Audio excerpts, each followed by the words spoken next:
राधे राधे राधे। और हम पढ़ते हैं छठा अध्याय श्रीमद् भागवत महापुराण का, जिसका शीर्षक है सप्ताह यज्ञ की विधि। श्री सनकादिक कहते हैं, नारद जी, अब हम आपको सप्ताह श्रवण की विधि बताते हैं।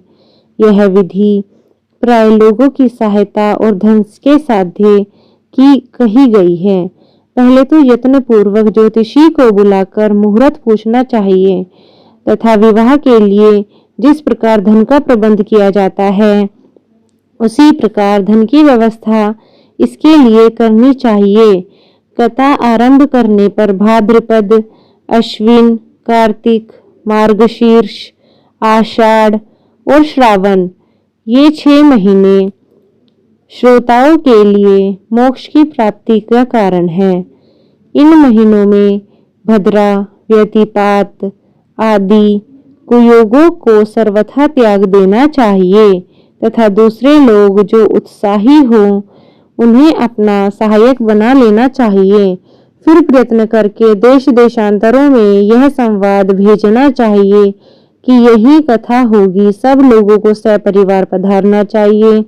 स्त्री और शूद्र आदि भगवत कथा एवं संकीर्तन से दूर पड़ गए हैं, उनको भी सूचना हो जाए, ऐसा प्रबंध करना चाहिए। देश देश में जो विरक्त वैष्णव और हरि कीर्तन के प्रेमी हो, उन्हें पास निमंत्रण पत्र अवश्य भेजें। उसे लिखने की विधि इस प्रकार बताई गई है। महानुभावों, यहाँ 7 दिन तक सत्य पुरुषों का बड़ा दुर्लभ समागम रहेगा और अपूर्व रसमयी श्रीमद् भागवत की कथा होगी। आप लोग भगवद रस के रसिक हैं, अतः श्री भगवता अमृत का पान करने के लिए प्रेम पूर्वक शीघ्र ही पधारने की कृपा करें। यदि आपको विशेष अवकाश न हो तो भी 1 दिन के लिए तो अवश्य ही कृपा करनी चाहिए, क्योंकि यहाँ तो एक क्षण में भी अत्यंत दुर्लभ है। इस प्रकार विनय पूर्वक उन्हें निमंत्रित करें और जो लोग आए उनके लिए यथोचित निवास स्थान का प्रबंध करें। कथा का श्रवण किसी तीर्थ में, वन में या अपने घर पर ही अच्छा माना गया है। जहाँ लंबा चौड़ा मैदान हो वहीं कथा स्थल रखना चाहिए। भूमि का शोधन, मार्जन और लेपन करके ही रंग बिरंगी धातुओं से चौक पूर्ण करें। घर की सारी सामग्री उठाकर उन्हें एक कोने में रख दें। 5 दिन पहले से ही यत्न पूर्वक बहुत से बिछाने के वस्त्र एकत्र कर लें तथा केले के खंभों से सुशोभित एक ऊंचा मंडप तैयार कराएं। उसे सब ओर से फल, पुष्प, पत्र और चारों वेदों से अलंकृत करें तथा चारों ओर झंडियां लगाकर तरह तरह के सामानों से सजा दें। उस मंडप में कुछ ऊंचाई पर 7 विशाल लोकों की कल्पना करें और उनमें विरक्त ब्राह्मणों को बुला बुलाकर बैठाएं। आगे की ओर उनके लिए वहां यथोचित आसन तैयार रखें। इनके पीछे वक्ता के लिए भी एक दिव्य सिंहासन का प्रबंध करें। यदि वक्ता का मुख उत्तर की ओर हो तो श्रोता पूर्वाभिमुख होकर बैठे, और यदि वह पूर्वाभिमुख रहे तो श्रोता उत्तर की ओर मुख करके बैठना चाहिए, अथवा वक्ता और श्रोता के दोनों को पूर्वमुख होकर बैठना चाहिए। देश काल आदि काल जानने वाला महानुभावों, श्रोता के लिए ऐसा नियम बताया है जो वेद शास्त्र स्पष्ट व्याख्या करने में समर्थ हो, तरह तरह के दृष्टांत दे सकता हो तथा विवेकी और अत्यंत निस्पृह हो। ऐसे विरक्त और विष्णु भक्त ब्राह्मण को वक्ता बनाना चाहिए।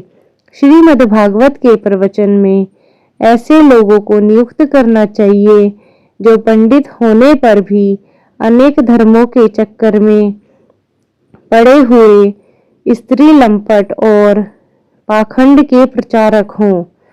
वक्ता के पास ही उसकी सहायता के लिए एक वैसा ही विद्वान और स्थापित करना चाहिए। वह भी सब प्रकार के संशयों की निवृत्ति करने में समर्थ और लोगों को समझाने में कुशल हो। कथा प्रारंभ के दिन से एक दिन पूर्व व्रत ग्रहण करने के लिए वक्ता को शोर करा लेना चाहिए तथा अरुणोदय के समय शौच से निवृत्त होकर अच्छी तरह स्नान करें और संध्यादि अपने नित्य कर्मों को संक्षेप से समाप्त करके कथा के विघ्नों की निवृत्ति के लिए गणेश जी का पूजन करें। तदनंतर पितृगण का तर्पण कर पूर्व पापों की शुद्धि के लिए प्रायश्चित करें और एक मंडल बनाकर उसमें श्री हरि को स्थापित करें। फिर भगवान श्री कृष्ण को लक्ष्य करके मंत्रोच्चारण पूर्वक क्रमशः षोडशोपचार विधि से पूजन करें और उसके पश्चात प्रदक्षिणा और नमस्कार करके इस प्रकार स्तुति करें। करुणा निधान मैं संसार सागर में डूबा हुआ और बड़ा दीन हूँ। कर्म के मोह रूपी ग्रह ने मुझे पकड़ रखा है। आप इस संसार सागर से मेरा उद्धार कीजिए। इसके पश्चात धूप दीप आदि सामग्रियों से श्रीमद् भागवत की भी बड़े उत्साह और पुस्तक के आगे नारियल रखकर नमस्कार करें और प्रसन्नचित्त से इस प्रकार स्तुति करें। श्रीमद् भागवत के रूप में आप साक्षात श्री कृष्ण भगवान ही हैं, यहाँ विराजमान हैं। नाथ, मैंने भगवत सागर से छुटकारा पाने के लिए आपकी शरण ले ली है। मेरा यह मनोरथ आप बिना किसी विघ्न बाधा के सांगोपांग पूरा करें।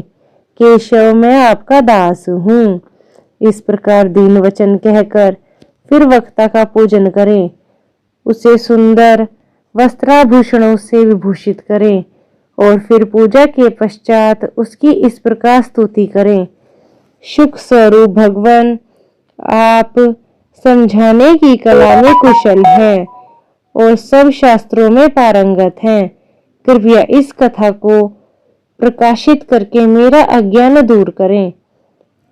फिर अपने कल्याण के लिए प्रसन्नता पूर्वक उसके सामने नियम ग्रहण करें और 7 दिनों तक यथाशक्ति उसका पालन करें। कथा में विघ्न न हो इसके लिए 5 ब्राह्मणों को और वर्ण करें। वे 12 अक्षर मंत्र द्वारा भगवान के नामों का जप करें। वे ब्राह्मण अन्य विष्णु भक्त एवं कीर्तन करने वालों को नमस्कार करें, उनकी पूजा करें और उनकी आज्ञा पाकर स्वयं भी आसन पर बैठ जाए। जो पुरुष लोक संपत्ति, धन, घर और पुत्र आदि की चिंता छोड़कर शुद्ध चित्त से केवल कथा में ही ध्यान रखता है, उसके श्रवण का उत्तम फल मिलता है। बुद्धिमान वक्ता को चाहिए कि सूर्योदय से कथा आरंभ करके 3:30 पहर तक मध्यम स्वर से अच्छी तरह कथा बाँचे। दोपहर के समय 2 घड़ी कथा बंद रखे। उस समय कथा के प्रसंग के अनुसार वैष्णवों को भगवान के गुणों का कीर्तन करना चाहिए। व्यर्थ बातें नहीं करनी चाहिए। कथा के समय मलमूत्र के वेग को काबू में करने के लिए अल्पाहार सुखकारी होता है, इसलिए श्रोता केवल एक ही समय हविष्य मात्र भोजन करे। यदि शक्ति हो तो 7 दिन निराहार रहकर कथा सुने अथवा केवल घी या दूध पीकर ही सुखपूर्वक कथा श्रवण करे अथवा फलाहार या एक समय ही भोजन करे। जिससे जैसा नियम सुविधा से सध सके उसको ऐसे ही कथा श्रवण के लिए ग्रहण करे। मैंने तो उपवास की अपेक्षा भोजन करना अच्छा समझता हूँ, यदि वह कथा श्रवण में सहायक हो। यदि उपवास से श्रवण में बाधा पहुँचती हो तो वह किसी काम का नहीं। नारद जी, नियम से सप्ताह सुनने वाले पुरुषों के नियम सुनिए। विष्णु भक्त की दीक्षा से रहित पुरुष कथा श्रवण का अधिकारी नहीं है। जो पुरुष नियम से कथा सुने उसे ब्रह्मचर्य से रहना, भूमि पर सोना और नित्य प्रति कथा समाप्त होने पर पत्तल में भोजन करना चाहिए। दाल, मधु, तेल, गरिष्ठ अन्न, भाव दूषित पदार्थ और बासी अन्न इनका सर्वदा ही त्याग कर देना चाहिए। काम, क्रोध, मद, मान, मत्सर, लोभ, दंभ, मोह और द्वेष को तो अपने पास भी नहीं फटकने देना चाहिए। वह वेद, वैष्णव, ब्राह्मण, गुरु, गो सेवक तथा स्त्री, राजा, महापुरुषों की निंदा से भी बचे। नियम से कथा सुनने वाले पुरुष को रजस्वला, स्त्री, अंत्यज, मलेच्छ, पतित, गायत्रीहीन, द्विज, ब्राह्मणों से द्वेष करने वाले तथा वेद को न मानने वाले पुरुषों से बात नहीं करनी चाहिए। सर्वदा सत्य, शौच, दया, मौन, सरलता, विनय और उदारता का बर्ताव करना चाहिए। धनहीन, क्षयरोगी, किसी अन्य रोग से पीड़ित, भाग्यहीन, पापी, पुत्रहीन और मुमुक्षु भी यह कथा का श्रवण करें। जिसे स्त्री का रजोदर्शन रुक गया हो, जिसे एक ही संतान होकर ठहर गई हो, जो बांझ हो, जिसकी संतान होकर मर जाती हो, या जिसका गर्भ गिर जाता हो, वह यत्न पूर्वक इस कथा को सुने। यह सब यदि विधिवत कथा सुने तो इन्हें अक्षय फल की प्राप्ति हो सकती है। यह अति उत्तम दिव्य कथा करोड़ों यज्ञों का फल देने वाली है। इस प्रकार इस व्रत की विधियों का पालन करके फिर उद्यापन करें। जिन्हें इसके विशेष फल की इच्छा हो वे जन्माष्टमी व्रत के समान ही इस कथा का उद्यापन करें, किंतु जो भगवान के अकिंचन भक्त हैं उनके लिए उद्यापन का कोई आग्रह नहीं है। वे श्रवण से ही पवित्र है, क्योंकि वे तो निष्काम भगवत भक्त हैं। इस प्रकार जब सप्ताह यज्ञ समाप्त हो जाए तब श्रोताओं को अत्यंत भक्ति पूर्वक पुस्तक और वक्ता की पूजा करनी चाहिए। फिर वक्ता श्रोताओं को प्रसाद, तुलसी और प्रसादी मालाएं दे तथा सब लोग मृदंग और झांझ की मनोहर ध्वनि से सुंदर कीर्तन करें। जय जयकार, नमस्कार, शंख ध्वनि का घोष कराएं तथा ब्राह्मणों और याचकों को धन और अन्न दें। श्रोता विरक्त हो तो कर्म की शांति के लिए दूसरे दिन गीता पाठ करे। गृहस्थ हो तो हवन करे। उस हवन में दशम स्कंध का एक एक श्लोक पढ़कर विधि पूर्वक खीर, मधु, घी, तिल और अन्न आदि सामग्रियों से आहुति दे अथवा एकाग्र चित्त से गायत्री मंत्र द्वारा हवन करे, क्योंकि तत्वतः यह महापुराण गायत्री स्वरूप ही है।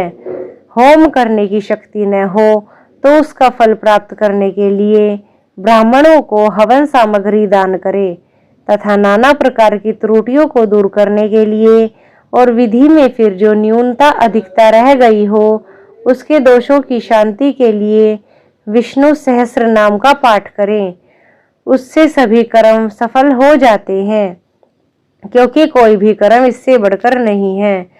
फिर 12 ब्राह्मणों को खीर और मधु आदि उत्तम उत्तम पदार्थ खिलाए तथा व्रत की पूर्ति के लिए गौ का और स्वर्ण का दान करे। सामर्थ्य हो तो 3 तोले सोने का एक सिंहासन बनवाए। उस पर सुंदर अक्षरों में लिखी हुई श्रीमद् भागवत की पोथी रखकर उसकी आवाहन आदि विधिविध उपचारों से पूजा करे और फिर जितेंद्रिय आचार्य को उसका वस्त्र, आभूषण और गंध आदि से पूजन कर दक्षिणा के सहित समर्पण कर दे।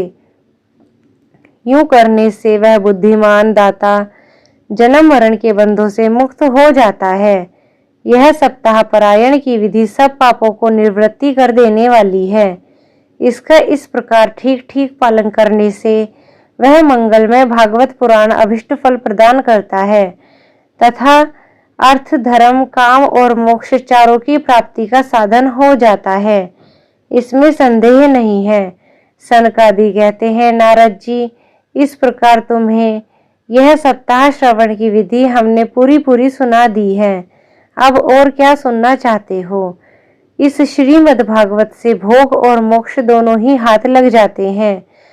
सूत जी कहते हैं, शौनक जी, यूं कहकर महामुनि सनकादि 1 सप्ताह तक विधि पूर्वक इस सर्व पाप नाशिनी, परम पवित्र तथा भोग और मोक्ष प्रदान करने वाली भागवत कथा का प्रवचन किया। सब प्राणियों ने नियम पूर्वक इससे श्रवण किया। इसके पश्चात उन्होंने विधि पूर्वक भगवान पुरुषोत्तम की स्तुति की। कथा के अंत में ज्ञान, वैराग्य और भक्ति को बड़ी पुष्टि मिली और अगर वे तीन एकदम तरुण होकर सब जीवों का चित्त अपनी ओर आकर्षित करने लगे। अपना मनोरथ पूर्ण होने से नारद जी भी बड़ी प्रसन्नता हुई। उनके सारे शरीर में रोमांच आ गया और वे परमानंद से पूर्ण हो गए। इस प्रकार कथा श्रवणाकर भगवान के प्यारे नारद जी हाथ जोड़कर प्रेम से गदगद वाणी से सनकादि कहने लगे। नारद जी ने कहा, मैं धन्य हूँ, आप लोगों ने करुणा करके मुझे बड़ा ही अनुग्रहित किया है। आज मुझे सर्व पापहारी भगवान श्री हरि की प्राप्ति हो गई। तपोधनो, मैं श्रीमद् भागवत श्रवण को ही सब धर्मों से श्रेष्ठ मानता हूँ, क्योंकि इसके श्रवण से वैकुंठ गोलोक बिहारी जी श्री कृष्ण की प्राप्ति होती है। सूत जी कहते हैं, शौनक जी वैष्णव श्रेष्ठ नारद जी कह ही रहे थे कि वहां घूमते फिरते योगेश्वर सुखदेव जी आ गए। कथा समाप्त होते ही व्यास नंदन श्री सुखदेव जी वहां पधारे। 16 वर्ष की सी आयु आत्म लाभ से पूर्ण ज्ञान रूपी महासागर का संवर्धन करने के लिए चंद्रमा के समान वे प्रेम से धीरे धीरे श्रीमद् भागवत का पाठ कर रहे थे। परम तेजस्वी सुखदेव जी को देखकर सारे सभासद झटपट खड़े हो गए और उन्होंने एक ऊंचे आसन पर उनको बैठाया। फिर देवऋषि नारद ने उनका प्रेम पूर्वक पूजन किया। उन्हें सुख पूर्वक बैठकर कहा, आप लोग मेरी निर्मल वाणी सुनिए। श्री सुखदेव जी बोले, रसिक व भावुक जन, यह श्रीमद् भागवत वेद रूप कल्प वृक्ष परिपक्व फल है। श्री सुखदेव स्वरूप शुक के मुख का संयोग होने से अमृत रस से परिपूर्ण है। यह रस ही रस है, इसमें न छिलका है न गुठली है। यह इसी लोक में सुलभ है। जब तक शरीर में चेतना रहे तब तक आप लोग बार बार इसका पान करें। महामुनि व्यास देव ने श्रीमद् भागवत महापुराण की रचना की है। इसमें निष्कपट निष्काम परम धर्म का निरूपण है। इसमें शुद्धांतकरण सत्पुरुषों के जानने योग्य कल्याणकारी वास्तविक वस्तु का वर्णन है, जिससे तीनों तापों की शांति होती है। इसका आश्रय लेने पर दूसरे शास्त्र अथवा साधन की आवश्यकता नहीं रहती। जब कभी पुण्य आत्मा पुरुष इसके श्रवण की रचना करते हैं, इच्छा करते हैं, तभी ईश्वर अविलंब उनके हृदय में अवरुद्ध हो जाते हैं। यह भागवत पुराणों का तिलक और वैष्णवों का धन है। इसमें परमहंसों के प्राप्य विशुद्ध ज्ञान का ही वर्णन है तथा ज्ञान, वैराग्य और भक्ति के सहित निर्वृत्ति मार्ग को प्रकाशित किया गया है। जो पुरुष भक्ति पूर्वक इसके श्रवण का पठन और मनन में तत्पर रहता है, वह मुक्त हो जाता है। यह रस स्वर्गलोक, सत्यलोक, कैलाश और वैकुंठ में भी नहीं है। इसलिए भाग्यवान श्रोताओं, तुम इसका खूब पान करो, इसे कभी मत छोड़ो। सूत जी कहते हैं, श्री सुखदेव जी इस प्रकार कह ही रहे थे कि उस सभा के बीचों बीच प्रहलाद, बलि, उद्धव और अर्जुन आदि पार्षदों के सहित साक्षात श्री हरि प्रकट हो गए। तब देवऋषि नारद ने भगवान और उनके भक्तों की यथोचित पूजा की। भगवान को प्रसन्न देखकर देवऋषि ने उन्हें एक विशाल सिंहासन पर बिठा दिया और सब लोग उनके सामने कीर्तन करने लगे। उस कीर्तन को देखने के लिए श्री पार्वती जी के सहित महादेव जी और ब्रह्मा जी भी आ गए। कीर्तन आरंभ हुआ। प्रहलाद जी, जो चंचल गति फुर्तीले होने के कारण करताल बजाने लगे। उद्धव जी झांझे उठा ली। देवऋषि नारद वीणा की ध्वनि करने लगे। स्वर विज्ञान गान विद्या में कुशल होने के कारण अर्जुन राग अल्पाने लगे। इंद्र ने मृदंग बजाना आरंभ कर दिया। सनकादि बीच बीच में जय घोष करने लगे और इन सब के आगे सुखदेव जी तरह तरह की सरस अंगभंगी करने वाले भाव बताने लगे। इन सब के बीच में परम तेजस्वी भक्ति, ज्ञान और वैराग्य नटों के समान नाचने लगे। इस अलौकिक कीर्तन को देखकर भगवान प्रसन्न हो गए और इस प्रकार कहने लगे कि मैं तुम्हारी इस कथा और कीर्तन में बहुत प्रसन्न हूँ। तुम्हारे भक्ति भाव ने मुझे अपने वश में कर लिया है, अतः तुम लोग मुझसे वर मांगो। भगवान के वचन सुनकर सब लोग बड़े प्रसन्न हो गए और प्रेम आदर चित्र से भगवान से कहने लगे, भगवान हमारी यही अभिलाषा है कि भविष्य में जहाँ कहीं भी सप्ताह कथा हो वहाँ आप इन पार्षदों के साथ अवश्य पधारें। हमारा यह मनोरथ पूर्ण कर दीजिए। भगवान तथास्तु कहकर अंतर्ध्यान हो गए। इसके पश्चात नारद जी ने भगवान और उनके पार्षदों के चरणों को लक्ष्य करके प्रणाम किया और फिर सुखदेव जी आदि तपस्वियों को भी नमस्कार किया। कथा अमृत का पान करने से सब लोगों को बड़ा ही आनंद हुआ। उनका सारा मोह नष्ट हो गया। फिर वे सब लोग अपने अपने स्थानों को चले गए। उस समय सुखदेव जी ने भक्ति को उसके पुत्रों सहित अपने शास्त्र में स्थापित कर दिया। इसी से भागवत कथा का सेवन करने से श्री हरि वैष्णव के हृदय में आ विराजते हैं। जो लोग दरिद्रता के दुख ज्वर की ज्वाला से दग्ध हो रहे हैं, जिनकी माया पिशाची ने रोंद डाला है तथा जो संसार समुद्रों में डूब रहे हैं, उनका कल्याण करने के लिए श्रीमद् भागवत सिंहनाद कर रहा है।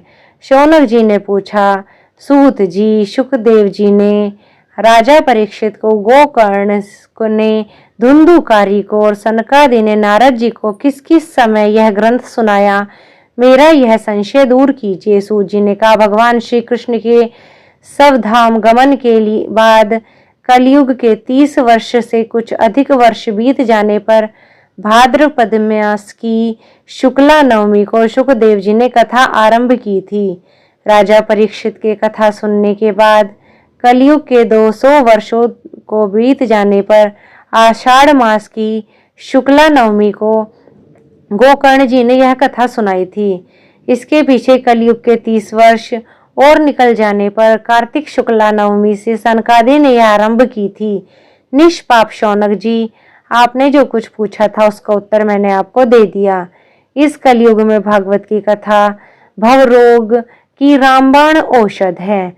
संत जन, आप लोग आदर पूर्वक इस कथा अमृत का पान कीजिए। यह श्री कृष्ण को अत्यंत प्रिय, संपूर्ण पापों का नाश करने वाला, मुक्ति का एकमात्र कारण और भक्ति को बढ़ाने वाला है।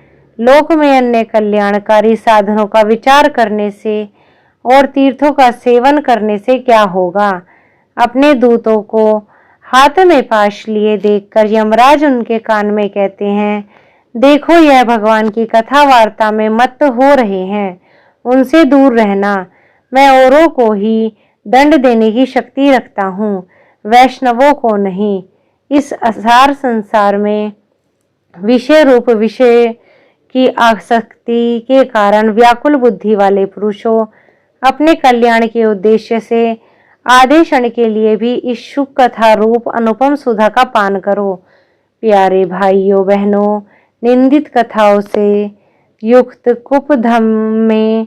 कुपथ में व्यर्थ ही क्यों भटक रहे हो।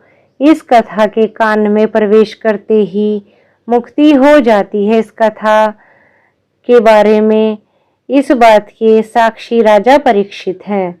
श्री सुखदेव जी प्रेम रस के प्रवाह में स्थित होकर इस कथा को कहा था। इस कथा का जिसके कंठ से संबंध हो जाता है वह वैकुंठ का स्वामी बन जाता है। शौनक जी, मैंने अनेक शास्त्रों को देखकर अपने आप को वह परम गोप्य रहस्य भी सुनाया है। यह सब शास्त्रों का सिद्धांतों का यही निचोड़ है। संसार में शुक शास्त्र से अधिक पवित्र और कोई वस्तु नहीं है। आप लोग परमानंद की प्राप्ति के लिए इस 12 स्कंध रूप रस का पान करें। जो पुरुष नियम पूर्वक इस कथा का भक्ति भाव से श्रवण करता है और जो शुद्धांतकरण भगवत भक्तों के सामने इसे सुनाता है, वे दोनों ही विधि का पूरा पालन कारण इसका यथार्थ फल पाते हैं। उनके लिए त्रिलोकी में कुछ भी असाध्य नहीं रह जाता। श्रीमद्भागवत महात्म्य समाप्त। हरि ओम तत्सत। हरि ओम तत्सत। हरि ओम तत्सत। हरि ओम में इतनी शक्ति भरी थी, गरुड़ छोड़ आए ना देरी करी थी।